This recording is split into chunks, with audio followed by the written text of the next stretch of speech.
biodiversité économie vient d'être organisée au Palais des Congrès de Paris, à Massy-Palaiseau, Châtely. La biodiversité pour votre gouverne, c'est la variabilité des organes vivants de toute origine, y compris les écosystèmes terrestres, marins et autres. C'est le patrimoine naturel que nous laissons aux générations futures.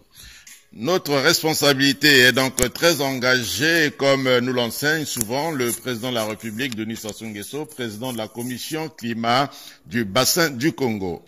Le forum sus-syndiqué se tient tous les 2 ans à l'initiative de l'Office français de la biodiversité. Il vise à rassembler et mobiliser les entreprises et tous les acteurs qui les accompagnent pour s'engager et agir véritablement en faveur de la biodiversité. Et comment? Une mobilisation internationale, donc on l'a vu, qui va se retrouver au moment du One Planet Summit en janvier. C'est une échéance que nous avons souhaité maintenir en début d'année pour recranter cette réflexion internationale qui devra nous amener sur le congrès mondial de l'UICN. L'UICN doit rester le moment où nous allons reposer le cadre et les négociations qui nous amèneront à la COP 15 biodiversité en Chine à la fin de l'année 2021. Vous allez revoir dans les prochains jours la question de la justice environnementale. C'est un sujet sur lequel je m'étais énormément impliquée en tant que parlementaire.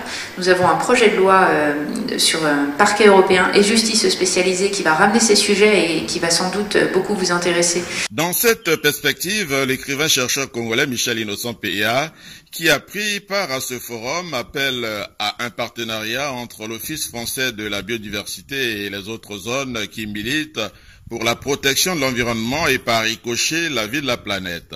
En matière de biodiversité, nous avons des zones du bassin du Congo, qui est située en Afrique, la région de l'Amazonie, qui sont des réserves de biodiversité du monde. Est-ce que nous ne pouvons pas avoir les possibilités d'avoir des localisations, des partenariats entre Cocheco et des entreprises implantées en Afrique où se trouve la base de la biodiversité? C'est de travailler ensemble, de développer des logiques de coopération, de décréter une mobilisation générale au service de la nature et du vivant. Et d'accepter de se questionner, de se remettre en cause et d'interroger concrètement certaines de nos habitudes qui vont à l'encontre de la biodiversité, de la défense de la biodiversité. Et pour cela, nous avons besoin de vous. Car pour agir, toutes les solutions que nous pouvons imaginer doivent aller de pair avec une réflexion sur les métriques à utiliser pour mesurer l'atteinte à la biodiversité. Il est urgent qu'un consensus scientifique émerge à ce sujet. Comment agir? Comment déterminer l'efficacité potentielle de notre action? Nous, les décideurs publics, nous avons besoin de ces indicateurs pour piloter notre action. Nous avons besoin de votre appui scientifique pour bâtir les Nature-Based Solutions sur lesquels nous devrons nous appuyer pour être à la hauteur de cet enjeu commun. La défense de notre biodiversité suppose plus que jamais notre capacité à dialoguer et à œuvrer ensemble. Merci également à nos collègues qui se battent depuis des années sur ces questions fondamentales et qui ont parfois été des précurseurs ignorés ou incompris. Je pense à nos élus de terrain qui sont des militants infatigables de l'environnement qui mènent depuis toujours des combats qui nous font avancer. Ces assises se sont assignées la mission de susciter l'envie d'agir en mettant en avant des exemples de changement du genre. Comment les chasseurs et agriculteurs peuvent-ils se mettre en intelligence pour maintenir des éléments de biodiversité? C'est, vous vous en doutez, un appel aux idées novatrices, aux réflexions post-Covid-19 fertiles à la relance économique. Et au niveau des dirigeants, les dirigeants ont le pouvoir d'orienter les politiques et d'orienter les financements. Déjà, mettre des moyens pour accélérer la description des écosystèmes qui n'ont pas encore été bien décrits et à une autre manière de faire fonctionner l'économie sans forcément avoir de la croissance à tout prix. Parce que la croissance, c'est ça qui est responsable de l'effondrement de la biodiversité aujourd'hui. Sophie Nadeau, professeure de botanique, mène des recherches dans des domaines variés. Le laboratoire mène des recherches dans des domaines extrêmement variés autour de l'écologie, de la systématique et de l'évolution. C'est fondamental de faire des recherches sur les mécanismes impliqués dans le fonctionnement des écosystèmes, parce que si on ne connaît pas bien le fonctionnement, on ne peut pas agir. Il y a des études qui commencent à sortir, vous voyez. Tu parles du fond bleu. D'accord. Le fond bleu, c'est à l'image du fond vert pour le climat. Ouais. Mais par contre, le fond bleu, c'est un mécanisme qui est mis en place pour la protection du bassin du Congo, qui est le deuxième poumon de la planète. J'ai assisté à des thèses sur la flore du Congo. À travers cet ouvrage, nous essayons un peu de communiquer, faire connaître au mieux cette réserve qui semble être méconnue. Oui, on parle toujours de l'Amazonie. Voilà. Super. Notre objectif, c'est de faire connaître ça. Et ça, c'est un mécanisme qui a été mis en place à travers le président de la République du Congo et les autres chefs d'État de la sous-région pour préserver au mieux ce bassin, comme vous l'avez dit, puisqu'on parle plus de l'Amazonie, qui est en déséquilibre. Parce que si c'est content, c'est pas si on parlera encore de l'Amazonie, avec la déforestation sauvage, avec les incendies. Michel Innocent Peya ne cache pas ses inquiétudes devant des espaces naturels endommagés par des incendies et cette déforestation on ne peut plus sauvage sous la barbe blanche de la communauté internationale. Nous constatons que la plupart des espaces qui nous servent pour stabiliser le climat sont aujourd'hui victimes à des incendies multiples. Ce qui se passe en Californie, en Amazonie, en Australie, ces différentes zones sont victimes. Les érosions ramènent beaucoup de malheurs à certains peuples. Est-ce que ces techniques de renaturer la nature peuvent être aussi un peu comme des solutions à ces différentes érosions dont les peuples sont victimes à travers le monde?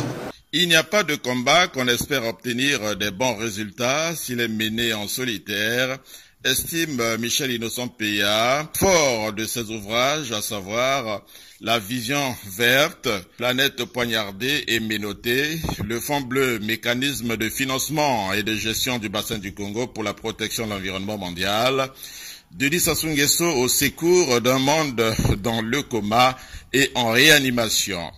Le désastre écologique et sanitaire de la Covid-19 tel que décrit par l'auteur. Ces ouvrages sont ventilés dans le monde en plusieurs langues pour les besoins de visibilité internationale sur le bassin du Congo. Il n'y a pas de raison que l'espace qui protège l'humanité tout entière après l'Amazonie soit traité comme la 5e roue du carrosse. Dans cette entreprise de la biodiversité, quelques intervenants invitent les habitants de la planète au changement des comportements. Le problème de la biodiversité, un des problèmes centraux, est celui du changement de comportement. Changer de comportement, c'est facile à dire, c'est colossal à faire. Changer de comportement, c'est comment je vais manger différemment demain. Comment je mange différemment aujourd'hui. Est-ce que je vais y arriver? C'est colossal. Chacun d'entre nous doit pouvoir changer de comportement. Les acteurs publics doivent changer de comportement. On parlait tout à l'heure d'artificialisation des sols, de désimperméabilisation. C'est une mentalité qui doit se transformer, penser autrement. Et on a tous pour ça besoin de l'appui des autres. Et le credo d'idéal, c'est que ce changement de comportement ne peut être que collaboratif. À l'heure d'aujourd'hui, où agir seul n'a plus aucun sens, on est devenus mondiaux, agir ensemble, c'est agir avec une capacité à capitaliser nos actions, capitaliser nos expériences et s'entraider les uns les autres à partir de ce que chacun a pu faire. Le président délégué des Échos-Mers de France, lui, pense qu'il faut des changements politiques importants dans le domaine de la biodiversité. Les premières assises se sont tenues il y a 10 ans à Pau.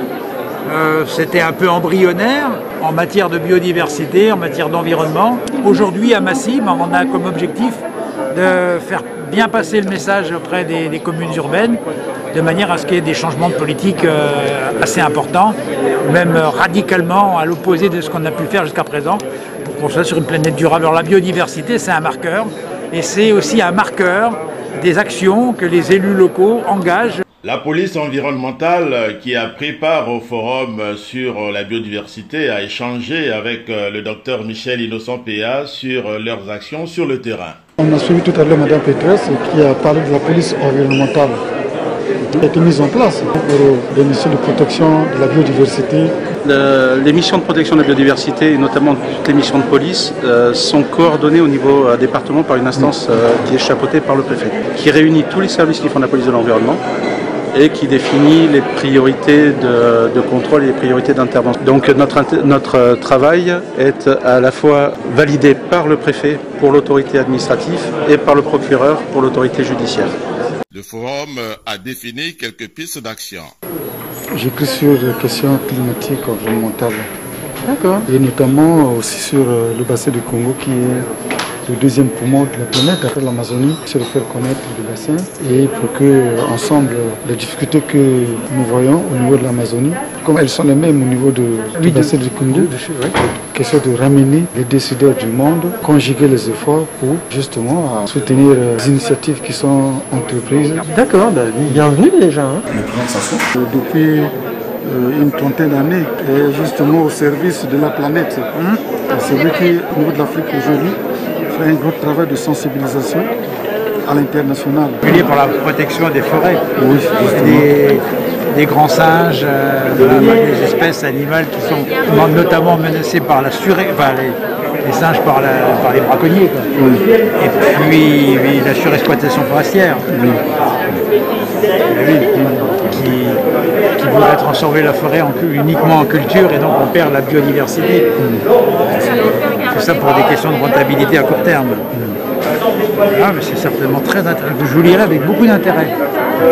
Comme à son habitude, Michel Innocent Peya a dédicacé François Durofray, président du conseil départemental de l'Essonne. Sophie Mado, professeure de botanique. Au regard de ces retrouvailles liées à la biodiversité, nous osons croire que des résultats probants pourront se dégager pour mener à bien la protection de l'environnement. Des impératifs s'imposent dans ce secteur. Nous, notre travail, c'est déjà de voir entre les différents interlocuteurs, rappeler à chacun quelle est la loi et la règle sur cette question-là, pour la réglementation environnementale, sur les domaines qu'on maîtrise. Enfin, on n'est pas les seuls à évoluer sur la sphère environnementale, mais pour notamment ce qui touche aux équilibres du milieu naturel, que ce soit dans l'eau, dans le milieu terrestre, c'est nous qui sommes référents. Abattage des arbres, service forestier, donc on va plutôt être sur l'ONF, mais par contre on peut, si on tombe sur une infraction à ce niveau-là, on peut la relever.